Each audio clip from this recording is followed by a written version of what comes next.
Welcome to Charting Change in Legal. I'm one of your hosts, Caroline Hill, Editor-in-Chief of Legal IT Insider, and I'm joined by my esteemed co-host. Ari Kaplan. I'm an analyst who covers legal. And Caroline, it's wonderful to see you. Wonderful to see you too. How are you? What's going on? I'm well and excited about having a conversation about non-generative AI topics that I am certain will bring us right back to what we have been talking about and what the legal industry has been talking about in its journey to chart change. Well, I want to come back to that because there's some backlash. There's always going to be backlash in The our very backlash, that's our backlash. topic today. Yeah. Yeah. But so there's always going to be different stages of the hype cycle, but there's a lot of backlash right now against Gen AI and what's perceived to be a lot of nonsense being written. But first, sorry, I wanted to dive into you're doing a session at ILTA Evolve. You've got a panel. I just wondered if you could share what you're talking about. I'm not going, Yes. unfortunately. I am lucky to be going for the first time and have been asked to moderate a panel discussion with several law firm leaders about practical ways that they are implementing generative AI. So that's really what the discussion is. The conference is, in its defense, the conference is focused on AI and security. So the one interesting thing that you can take away that isn't necessarily a generative AI principle is that there is a very strong connection between security and emerging tools. So we have been talking about this on the virtual lunch for the last couple of months, but if your firm's security posture is weak, and your protocols and procedures are insufficient, you have much bigger fish to fry than whether or not you're going to have some tool create a letter for you. Your data will Yeah. be at risk, and people will not trust that you're now targeting this tool on all of your data because you don't know what the safety level is. And so I think it's going to be a really interesting conversation. I'm looking to learn from a lot of the participants on the other sessions that are focused on cybersecurity and just better information governance in an effort to push some of the emerging tools forward. And I think that that's one of the things that seems very good about this event, which I've never been to. Yeah, no, interesting. So your session is more focused on the is it the cyber use cases or this No, is the it's the more use yours cases is the of general use generative cases? AI Yeah, because which I think is this, great. yeah, Yeah. yeah. No, I think people really want to hear. And the other thing is, I think that the firms who are participating in this particular panel aren't talking as much about what they're doing, and they're doing some really interesting stuff. So I think you're going to hear some new voices and new ideas, and the idea of adding to the suite of options that you have for this particular technology will be good. I think it's going to really expand and contribute to the conversation. It won't be talk. It'll be a lot of let's let's kind of regroup and go over the actions that we've taken for the benefit of our community. And I think that's really funny. You know, you mentioned this idea, this backlash, and I just want to address that years ago, there was a campaign called Bring Back Boring. I And it remember was this. yes, yes. Yeah, And of so this course. this reminds me of that. And it's just this idea of, look, let's just focus on what we need to focus on. You think that this thing could launch some other tool and make that go somewhere, but really all you need to do is put a chart together. So let's just focus on what's going to help you practice law the best way possible, as opposed to impress me with all the different colors you can do it in. You know, and I think it was a really interesting conversation led by a bunch of folks who have smartly developed and championed moving the ball forward as opposed to creating a new kind of ball or something. And I think that's a really fun discussion, which I respect. It's so funny. So use cases I think is absolutely the right way to go. Talking about real life applications, and I think that the Bring Back Boring campaign was all about almost like AI Mark One when we a few years ago when everybody was talking about AI and some very smart people. So Alex Smith that I manage, and I think probably Stephen Allen, who's now at Clyde and Co. Tons of others had this hashtag Bring Back Boring because there was a lot of puff and talking about AI for the sake of AI, and that's when Alex started talking about IA, not AI, and but so I think I'm seeing parallels now, and actually those same voices. I don't know about Alex, but certainly Stephen is sort of railing against, and that's what I was talking about when we first came on air, which is this talking about Gen AI for everything. You just alluded to it. Do you need it for this particular task, or are you just sort of talking about it for the sake of talking about it, right? Is this a Gen AI thing, and do you have your ducks in a row and all of the things that we always talk about? But why are you talking about it? How are you using it? And let's just not think that Gen AI is the answer to everything, because it's not. So I'm doing a webinar with Stephen and also LexisNexis in a little while, very short while, and they're talking about some of the automation work that they're doing. And Stephen will say, this is not a case for Gen AI, and that actually going back to your security point, that people will get into really big trouble if they haven't got their ducks in a row, which many of them still have not. Your point about automation over generative AI is an interesting one because it's a clear trend where organizations and every organization sh is or should be having this conversation about what is this? Will it work for us? Where does it fit into our workflow? And often they will have that epiphany that, wait, it isn't generative AI we need, it's document automation or some other kind of automation. And that makes a lot of sense. The other thing I'm seeing now is not just should we use it? What would we do with it? It's also where does it fit? So when people are evaluating it, lots of good things are happening. They're asking, what does our data hygiene look like? So where's the security aspect that we need to focus on? Is it automation and not generative AI? And also, where does it fit? And only after you evaluate your workflow and how good it is, or where the flaws are, can you decide, well, we have a hole, this could fit that and solve a problem that we didn't realize we had or that we have just been dealing with. And so that question, not only, should we use it, how do we use it, but where does it fit is increasingly compelling and helpful to a lot of organizations. Yeah, absolutely.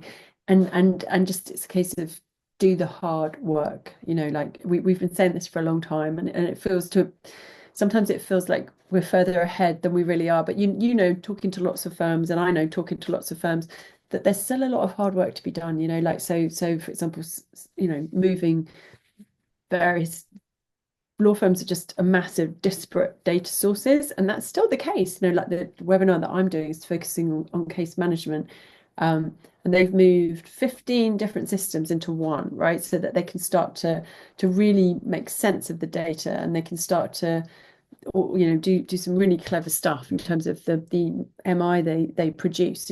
But currently it's like it's for law firms that have, particularly ones that have grown through acquisition, consolidation, etc. They're still facing some serious underlying issues in terms of having their data all over the place. Yeah, that is clearly an issue, but you have a lot of smart people who are trying to figure this out in law Yeah. firms, and you're also seeing a lot more senior leaders participating in that conversation, more buy-in, more championing, and also more willingness to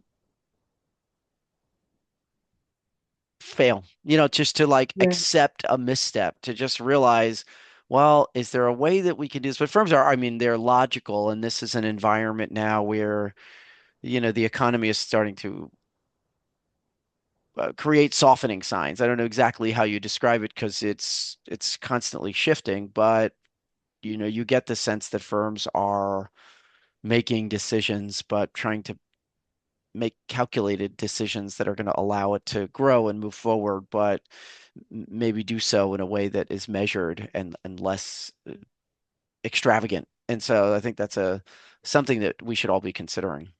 Yeah, yeah, but it's interesting. Just culturally, we've talked for a lot of time about changes of culture. What's interesting, what I'm seeing is in some cases, yeah, the leadership are getting on board. There's massive changes going on, but also what's quite funny is take, for example, going back to my example of case management, which is culturally unacceptable for a lot of very high level work.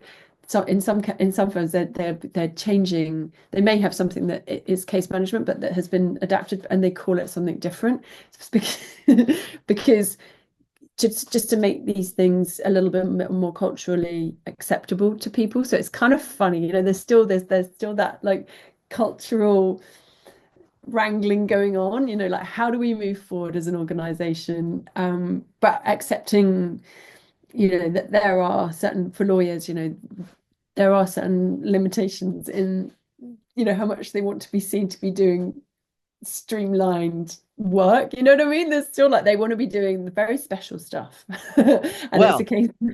yes, yes, but they're starting, they're increasingly having the people who have to make those decisions and have to run that, the data scientists or the project management leaders or the IT leaders, they get their seat at the table so that they can at least say, look, you don't want to do this, I get it, but it has to be done and someone needs to lead it, and we do need you to support at least whoever's leading it.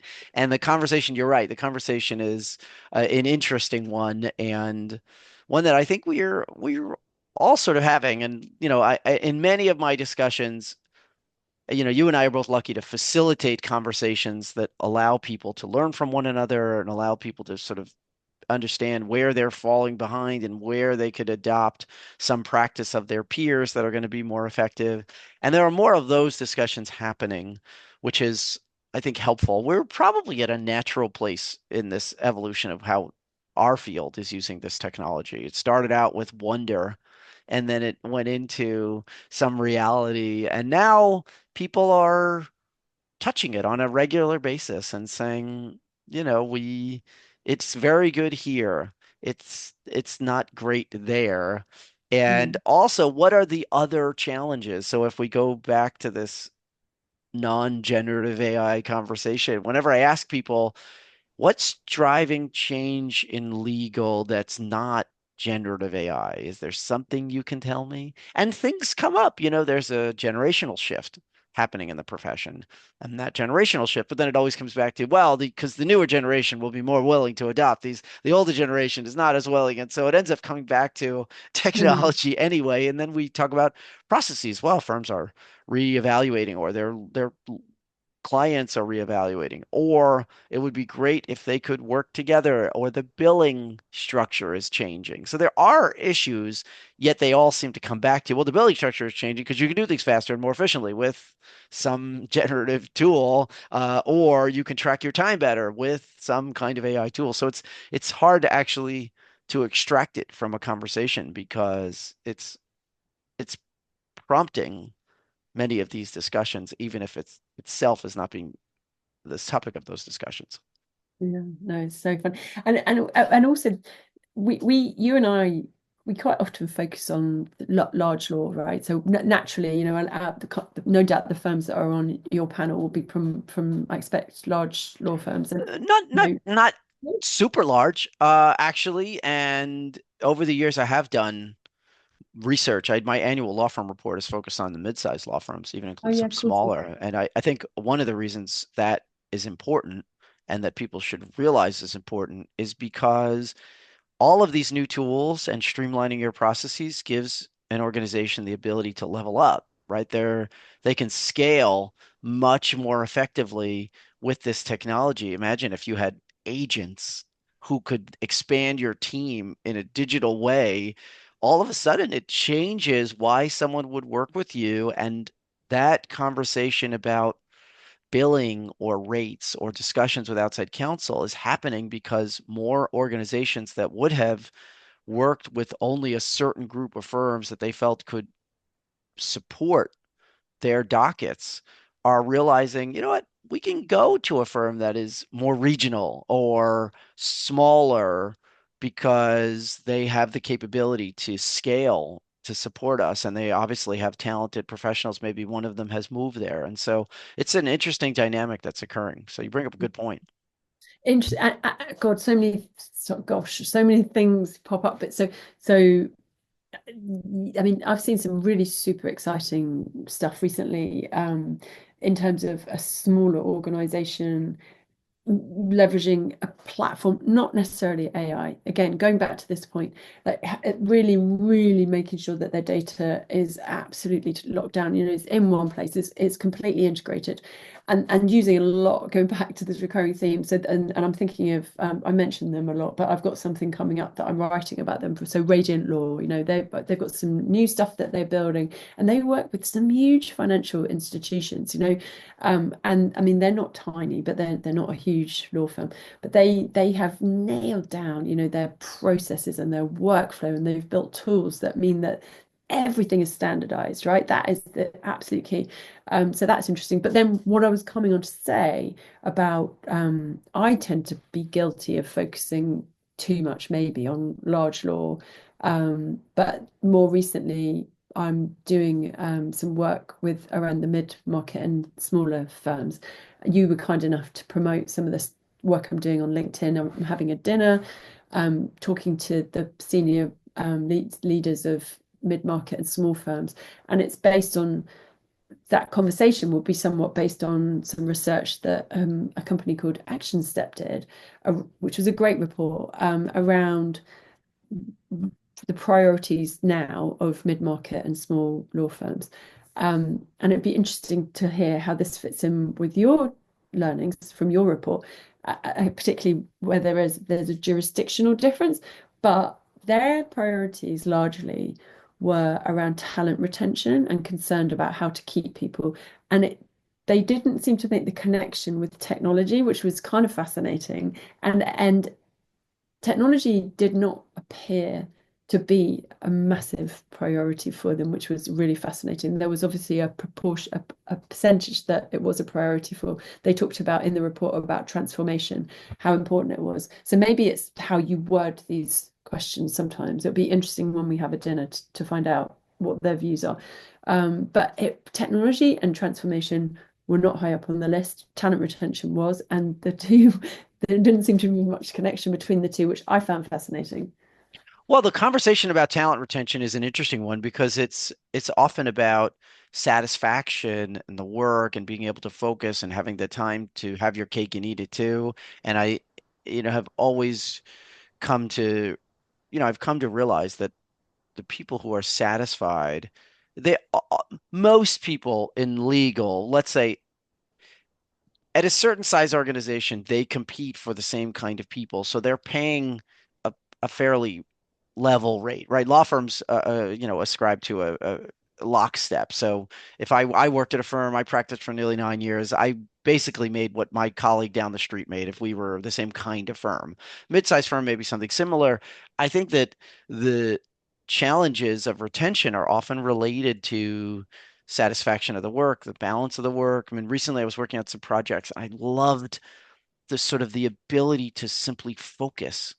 And for them and for a lot of us, the idea of having a piece of technology or an administrative assistant helping doing something simultaneously while you're able to like really just knee deep into the work, I think that is very satisfying. So you think, wow, I didn't have to do any of that administrative stuff or any of the stuff, even if it wasn't administrative, organize or analyze and summarize.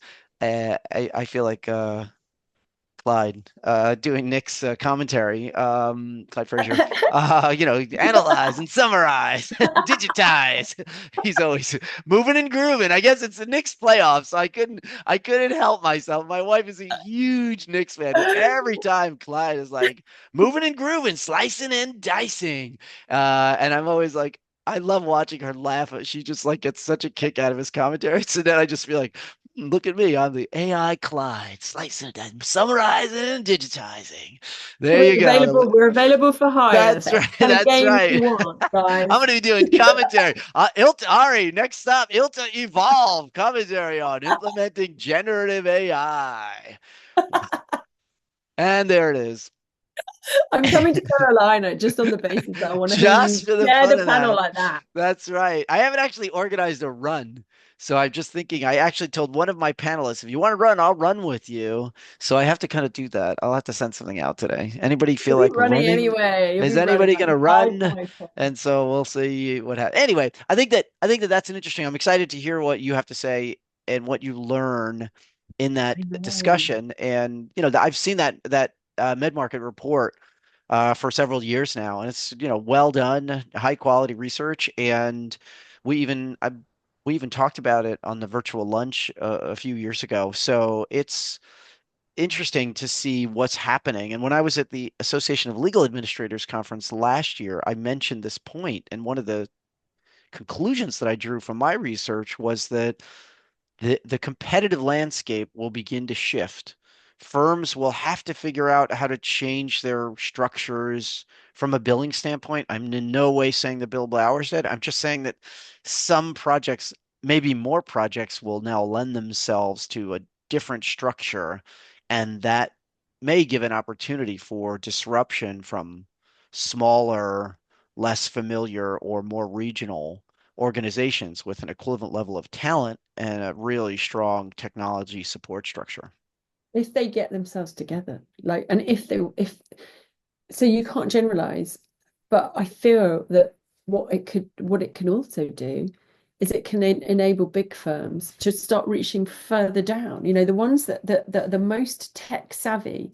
Like, I think that we always assume that small firms, there is a massive opportunity for them to play up, right? To leverage technology, but there's also a big opportunity for firms to reach further down to like, if it doesn't cost more and if they can just do it as efficiently and they can use technology instead of bodies, and they can actually start to productize stuff, and they have all kinds of opportunities if you've got people with tech savvy, if it's worth their while financially. Obviously it depends, but I feel like at the moment it's interesting. Perhaps we need to, I personally maybe need to do more. As you say, it'd be fascinating to hear what they've got to say at this dinner, and I'll feed that back to you.